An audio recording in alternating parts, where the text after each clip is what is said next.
Ya, baik. Selamat malam para narasumber, pemirsa di studio dan juga pemirsa di rumah. Perkembangan zaman dan tuntutan kebutuhan seakan berpacu dengan waktu. Lewat teknologi dan aplikasi seakan ada solusi untuk permasalahan transportasi. Namun sayangnya inovasi berbuntut kompetisi yang malah menjurus ke anarki demi mengais rezeki. Bisakah ada jalan tengah antara kebutuhan dan industri agar urusan periuk nasi bisa dinikmati semua lini? Bersama saya Afiani Malik, inilah Forum Indonesia, ojek online rezeki siapa?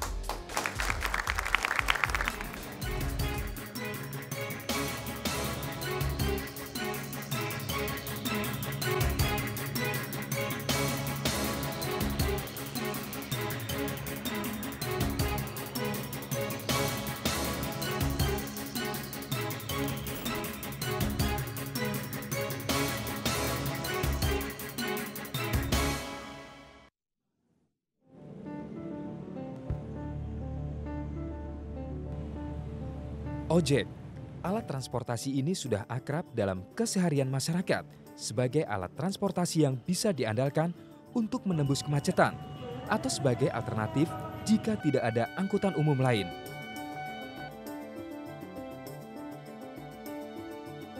Belakangan ini, marak fenomena ojek online sebagai salah satu bentuk kreativitas yang sesuai dengan kemajuan zaman.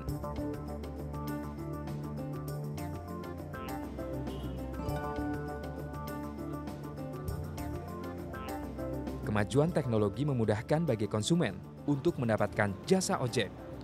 Demikian sebaliknya bagi tukang ojek. Hanya dengan menggunakan handphone untuk memesan ojek, pemesan tinggal menunggu beberapa menit saja untuk dijemput dimanapun mereka berada. Pembayaran pun bisa dilakukan secara tunai dan deposit dari aplikasi yang telah diinstal lewat handphone berbasis Android dan iOS. Keuntungan dari bisnis ini pun tak main-main.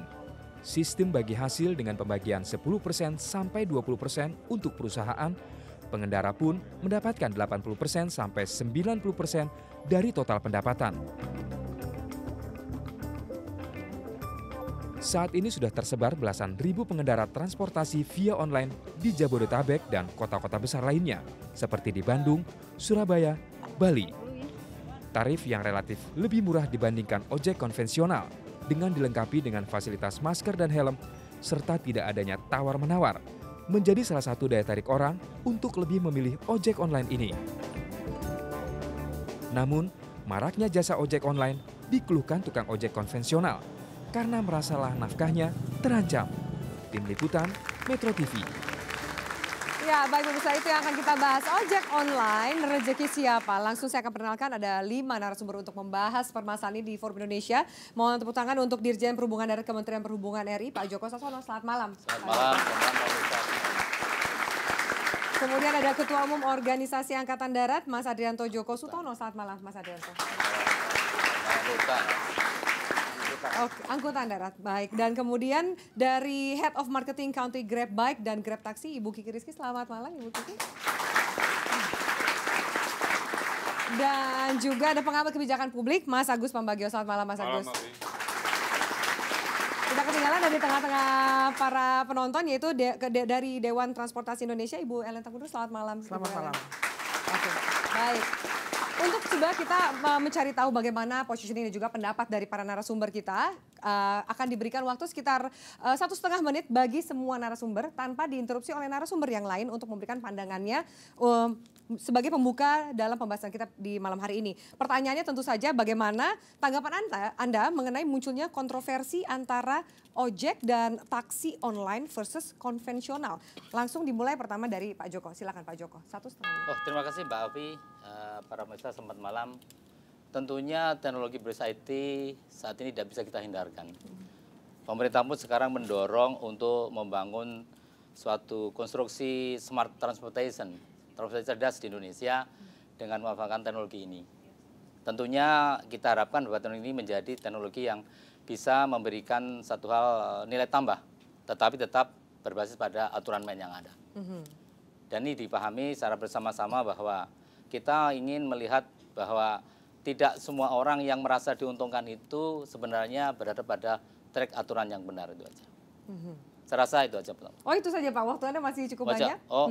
Kalau pertanyaan saya boleh menajamkan, jadi sebenarnya ketika aturan main yang ada, tadi Anda tekankan seperti itu, yang selama ini beredar, baik konvensional maupun yang online, itu legal atau ilegal sesuai dengan peraturan? Sesuai dengan aturan di dalam Undang-Undang 22 tahun 2009 pasal 137, di situ diatur bahwa kendaraan yang roda 2 maupun roda 3 itu bisa digunakan apabila nggak ada layanan lain. Nah, di dalam konteks di perkotaan ini kan banyak angkutan layanan-layanan yang memang sudah berdasar aturan angkutan umum yang legal. Sedangkan untuk tujuan tertentu, untuk berdasarkan PP 74 tahun 2014 tentang angkutan jalan, itu jelas pasal 43 ayat 2 itu jelas angkutan tertentu itu hanya untuk bis umum atau mobil penumpang umum. Oke, baik. Nanti kita akan perdalam juga soal aturan ini ya. Baik. Berikutnya ke Mas Andri dari Organda. Tanggapan Anda juga pertanyaan yang sama. Ini ada kontroversi antara ojek dan juga taksi online versus yang konvensional. Seperti apa Anda melihatnya? Terima kasih Mbak Afi dan pemirsa sekalian. Kami dari Organda tentunya berpegangan pada aturan yang ada. Jadi segala sesuatunya di negara yang hukum ini, negara yang berdasarkan hukum, tentunya ada aturan di semua lini bisnis. Usaha atau apapun, apakah disediakan oleh perorangan ataupun itu semua sudah ada. Bahkan Permendagri yang terakhir juga menyampaikan bahwa usaha itu memerlukan suatu badan hukum. Nah, jadi wadahnya sudah ditentukan juga oleh pemerintah untuk melakukan usaha angkutan umum. Seperti tadi yang Pak Dirjen sampaikan, juga ada undang-undang dan PP-nya, bahkan ada KM keputusan menteri juga yang mengatur angkutan umum. Kami dari Organda tentunya berpegangan bahwa aturan ini kan diberlakukan untuk mengatur bukan hanya pelaku usaha, tapi juga untuk melindungi customer pelanggan ya. Nah, aturan-aturan itulah yang mendasarkan kami tentunya mengikuti aturan. Contohnya di situ kan sudah ada mulai dari perizinannya, kelayakan kendaraannya, uji emisinya, sampai pentarifannya. Nah, ini kan segala sesuatu yang memang oleh negara menjadikan perlunya adanya aturan. Nah, itu yang kita ikutin. Nah, bahwa adanya antara online dan tidak online, saya pikir itu kan merupakan feature ya.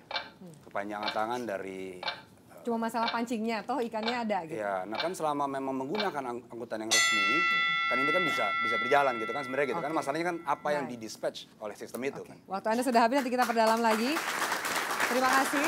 Dari Mbak Kiki, Mbak Kiki, bagaimana Anda melihat ini? Oke, terima kasih. Anda malah juga menjadi bagian dari bisnis Betul itu. sekali, amat sangat. Oke, nah kalau kami dari Grab Taxi ataupun Grab Bike yang kami lihat tentunya adalah ini sebuah inovasi. Inovasi tentunya mungkin tidak selalu selamanya berjalan dengan yang namanya regulasi yang ada. Tetapi dari Grab Taxi sendiri yang kami tekankan setiap kami masuk ke sebuah negara ataupun kota, yang selalu kami lakukan adalah mencoba untuk mengikuti regulasi yang ada. Itu penting bagi kami, dan ketika kami mendengar bahwa adanya rancangan untuk merubah Undang-Undang 22, itu kita amat sangat senang dan kita amat sangat ingin selalu bersama dengan pihak-pihak atau komite yang akan merancangkan undang-undang atau perubahan undang-undang ini. Pertama-tama adalah itu ya. Dan yang kami lakukan tentunya tadi Pak Andre juga sudah berkata bahwa untuk ketika kita berbicara mengenai angkutan umum, tentunya ada yang namanya uji emisi kelayakan dan juga mengenai tarif, dan itu yang kami sekarang ini memang mungkin belum terjadi terhadap angkutan ojek secara garis besar ya.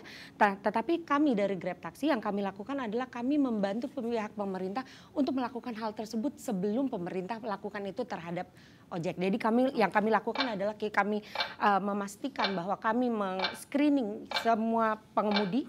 Kita juga melakukan uji emisi dan juga kelayakan terhadap si pengemudi. Ya. Baik, sebenarnya saya mau tanyain ke Mbak Kiki, adalah soal ini kan terjadi pergesekan sosial dengan para tukang ojek konvensional, seperti apa ceritanya nanti kita bisa bahas di segmen berikutnya. Nah, Mas Agus, ini Anda juga pengamat kebijakan, kita tahu bahwa juga sempat heboh di media sosial, ada gesekan lah seperti itu. Tapi bagaimana tanggapan Anda dari kebijakan sosial? Ya, tanggapan saya sih ada dua hal, legal dengan masalah sosial. Ya, kalau legal jelas harus satu, undang-undangnya direvisi atau dilarang sama sekali. Karena Undang-Undang 22 tadi Pak Dirjen sudah katakan seperti itu. Jadi tetapi kita harus ingat bahwa inovasi kreatif ini harus juga dijaga. Oke. Nah, tetap jadi yang paling mungkin adalah undang-undangnya direvisi.